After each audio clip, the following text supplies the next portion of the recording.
Hey, this is Devin Oliver from Icy Stars, and I love Rock Forever magazine. Hey guys, it's Story from Rock Forever magazine, and today I'm hanging out with Devin from Icy Stars. How are you doing today, sir? Playing a show.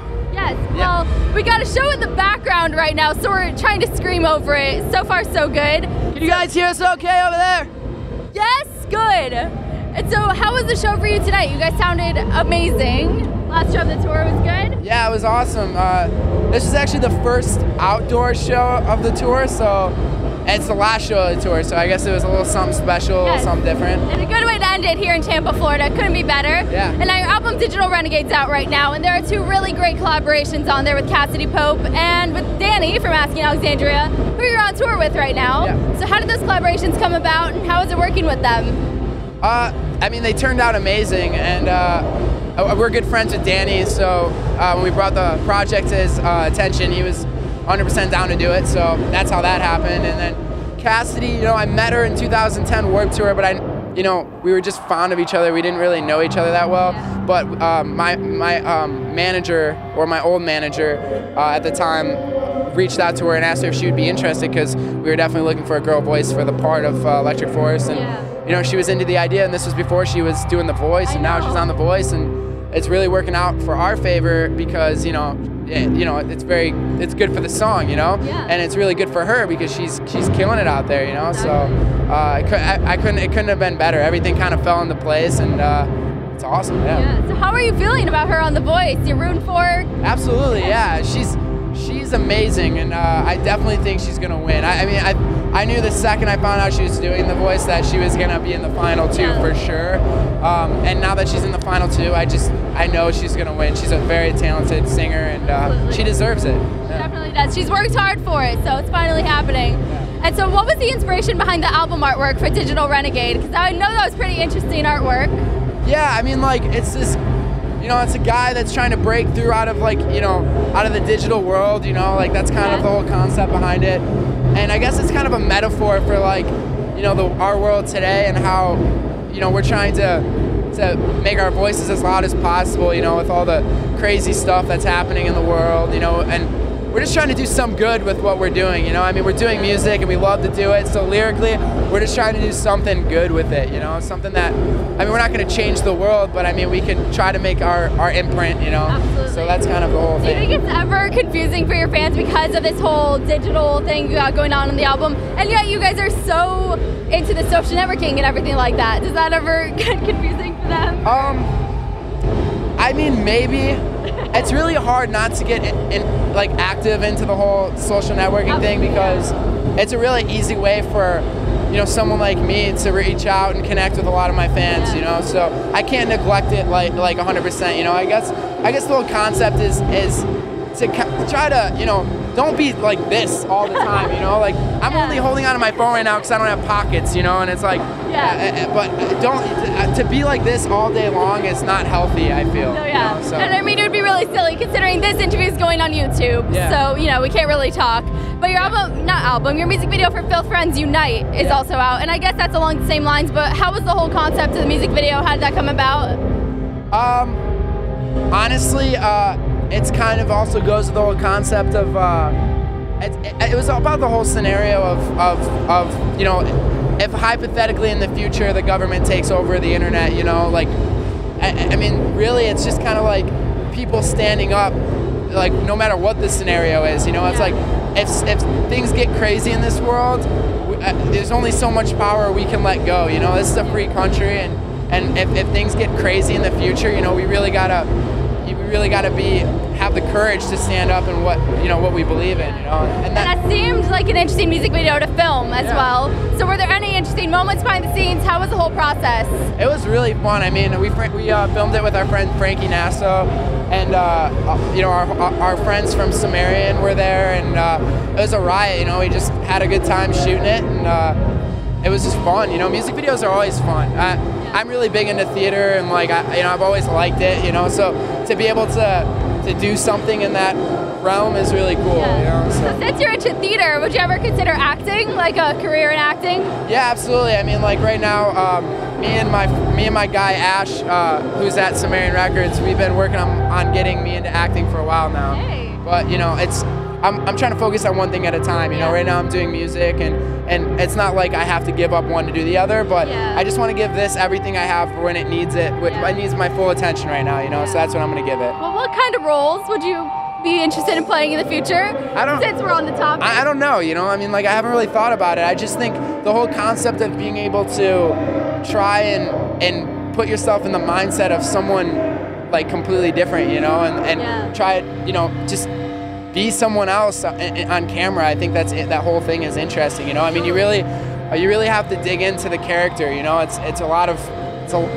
takes a lot of someone to be able to do something like that creative, you know. And I just want to give it a shot, you know, and see what happens, you know. I'm sure you'd be great. So hopefully a movie of some sort in the future. You never know. Yeah. And so everybody does know about this, though, that a few months ago you ended up leaving the Falling Universe tour early. Yes. He's trying to run away from the interview on this topic. It's okay.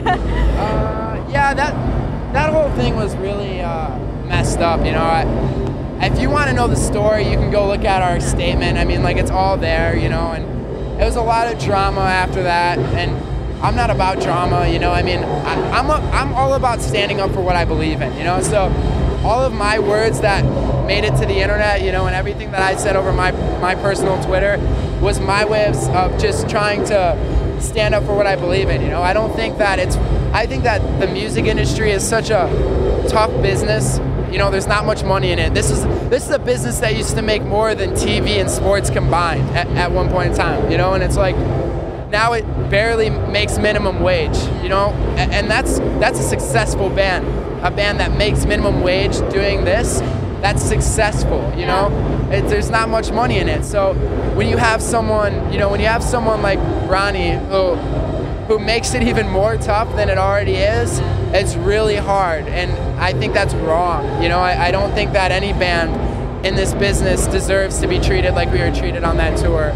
So that's where I stand, and you know, if you want to know more about it, go read our statement, and you know, just I don't like to see my fans or anybody that loves music fall into loving a false idol, you know, and that's from my personal opinion, that's who I think he is, and I will stand by it, you know. So.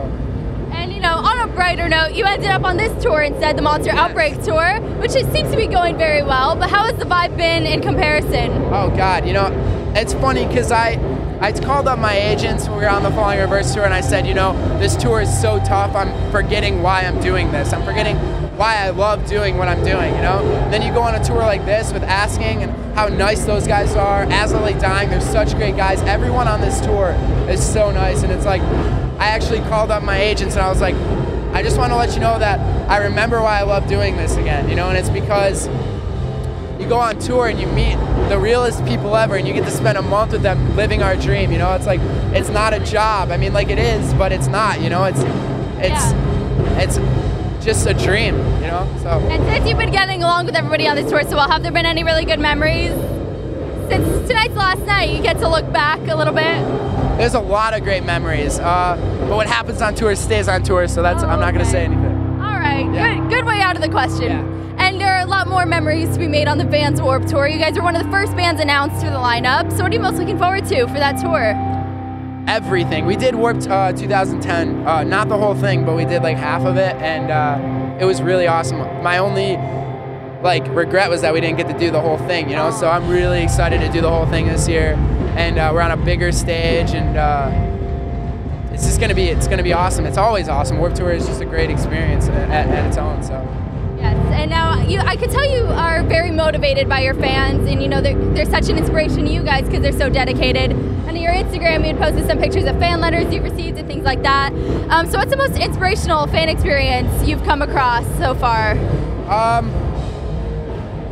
I mean, in my like 5 years of touring, I've had, you know, just recently I've had a lot of people come up to me and saying that, you know, like our music has changed their life around, you know, or saved their life. It's like, I think that is so amazing, and like I almost feel like a jerk because there's nothing I can do or say that will express how that makes me feel, you know, because when I started writing music, my goal was to get somebody that listened to my music just to like it even a little bit, you know, and now it's like to hear that it completely did a 180 in someone's life, or, you know, it's just, it really is amazing, and it reminds me why no matter how tough things get or how big the struggle is, it's like, I gotta push through it because this isn't for me anymore. This is for, you know, it's for the people, this is for my fans, it's for everyone that has stayed with us through the tough and through the great, you know, it's like, it's so much more than I ever thought it would be, and I think that those fan experiences will never get old, ever, not in a million years. And I know everybody can tell your gratitude to all your fans. I mean, you are so thankful for them, and it's amazing to see, because some bands, you know, they take it for granted. So it's nice to see someone like you in the music industry. And speaking of your fans, we have some questions that we received from them on Tumblr. So Kayla wants to know your favorite song to perform live. I really like, I mean, like, I love Filth Friends Unite because everyone loves that song. So it's like, that's really fun to play. But me personally, I really like to play Digital Renegade. I think that's my favorite song we've ever written, so I like playing it live. Why is that your favorite? Is there a specific thing about the song that you just love? I just think that, like, it's the first song we ever wrote that from front to back I can listen to and be like, I like that song. There's not one thing I would change about it, you know, and as an artist, like, it's really rare to have that happen, and with that song, I really like it. The lyrical meaning, the music, I mean, the transitions, everything about it is just, I really enjoy it. Yeah. And now one more fan question from Jacqueline. She wants to know, if you could trade places with any other band member for a day, which one would you choose? In my band? Okay, let's say any band, I mean, I have to pick Justin Bieber. I just have to, like, it's not because I like necessarily like Justin Bieber. I mean, I do like his new stuff, but like, hey, nice. Yeah, it's good, but it's just because why not be? If I had to pick someone to be for one day, why not be Justin Bieber? You know, see what it's like. I feel like I've seen this on the internet. You get compared to him once in a while. Is that weird to you at all? Yeah, now it is because I got like facial pubes coming in on my face that I need to shave off, and my hair is getting a little longer, and I'm getting a little older. So yeah, you definitely don't really resemble Justin Bieber, but hey, I'm trying to make my own now. You know, I'm Devin Bieber. Yeah, Devin Bieber. All right. And now I heard a little bit of talk about a new album already in the works. Is that true? I mean, we're always working on new music. You know, it's like we write on the road and we demo out stuff all day long, and it's like. So yeah, I mean, we're always working on new music, and we definitely have plans and time locked down to be in the studio and doing a new album. I can't say when or what, like I can't say anything, but all I can say is if you like Digital Renegade, you're gonna love this album because it's just gonna be to the next level in every way. All right, so what kind of direction do you want to go in exactly with this new music? Is there anything you've thought about it yet? Heavy. I mean, like I'm a sucker for breakdowns, always have been. It's like, and no one expects that from me because I sing, but like I get to not sing on stage, and I just get to go crazy and just embrace everything, and those are my favorite parts of the song. So I definitely like, this album is going to be heavier, and I think it's going to give electronic hardcore a new name, because I feel like electronic hardcore has been very abused in the past, and like unlike a lot of bands, we write all of our electronics, and we do it in a smart way, you know, like everyone in my band, like they know their craft, you know, they work on programs and they find sounds, they write their own synths, like they invent their own synth sounds. It's like